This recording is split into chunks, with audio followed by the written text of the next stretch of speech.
নমস্কার। আজকে আমি একটা থোড় নিয়েছি। থোড়টা আমি কেটে একটা কোনো রেসিপি বানাবো, আপনাদের দেখাচ্ছি। এখানে আমি 1 কাপ থোড় কুচো করে রেখেছি। অল্প করে আমি নুন দিয়ে দিচ্ছি, আর খুব সামান্য হলুদ।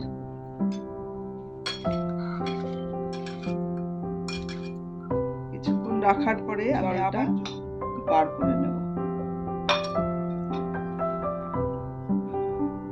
কিছুক্ষণ ঢাকা দিয়ে রেখেছিলাম, অনেক জল বেরিয়ে গেছে।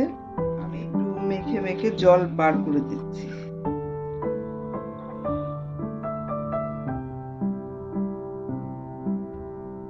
এতখানি জল বেরিয়ে গেছে। এর মধ্যে দিচ্ছি কালো জিরে, 1 চামচ কালো জিরে। নুন অল্প একটু দিচ্ছি, আগে তো দেয়া আছে। আর ছোট একটা পেঁয়াজ দিয়েছি, আর অল্প করে কাঁচা লঙ্কার কুচি, আর চিনি 1 চামচ দিয়েছি। একটু মিষ্টি মিষ্টি হলে ভালো লাগে। ভালো করে মেখে নেব। এর সাথে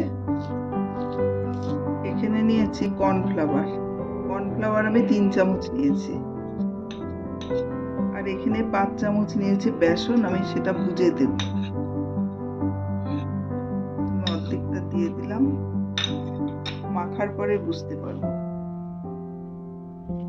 আর এটা একটু শুকনো শুকনো হলেই ভালো। একটু বড়া হাতে গড়ে দিয়ে দিচ্ছি।